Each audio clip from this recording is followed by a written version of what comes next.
Hello বন্ধুরা, আজকে তোমাদের নিয়ে এসেছি ভুট্টার জঙ্গলে, মানে ভুট্টার খেতে।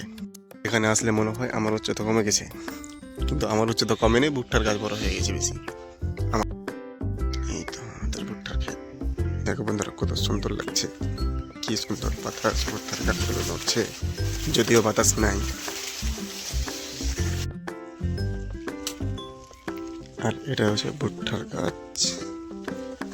এর পাতাগুলো একটু ধারালো টাইপের, চলার সময় সাবধানে চলতে হবে, নাহলে কী হবে, হাত প্যাট মুখগুলো কেটে যাওয়ার সম্ভাবনা থাকে হালকা হালকা। এইভাবে হাত দিয়ে আর এলে হওয়া যায় আগে। 1.5 মাসের হলো ভুট্টাটা। আর এইভাবে পোকাদের গাছগুলো কেটে দিচ্ছে। মানে ভুট্টা চাষ করতে এটাই ক্ষতি, একটাই ভয়, পোকা। কি করে কি হাত করেছে এটা, তো পোকাতে না ভাই, কেউ এসছিল এসে ভেঙেছে, হয় শিয়ালে বা কুকুরে কিছু একটা ভেঙে দেওয়া হবে। মানুষের করেছে, কোনো সম্ভব নেই। এর চারোদিকে মাঠ, আর এই সাইডে কি সুন্দর দৃশ্য। সূর্য মামাকে দেখে একদম মনটা ভরে এগুলো গাছ বাতাস। এই যে ভুট্টা চাষ করতে গেলে একটাই প্রবলেম, যে গাছগুলো পোকাতে কেটে দিচ্ছে। গাছের পাতা উপর থেকে কাটছে, এইসব।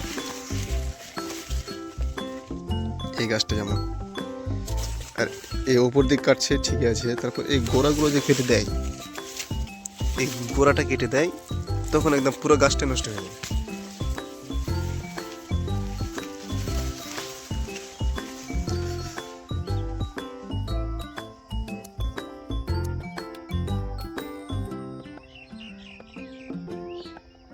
শিয়াল ডাকছে ভাই।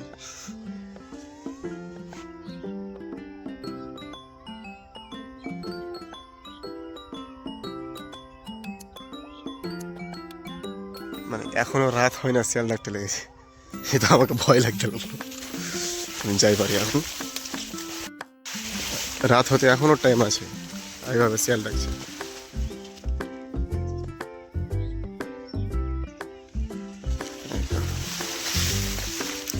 চারোদিকে জঙ্গল, ভুট্টারই জঙ্গল, মানে শেষ নাই। এখান থেকে শুরু করে শেষ নাই, মানে শেষ দেখাতে পারবো না এত ভুট্টা। এই গাছ কি করে নষ্ট করে দিচ্ছে, কিছু করে। ভুট্টা চাষ করতে অনেক কষ্ট আছে ভাই, তারপরে ফলটা পাওয়া যায়।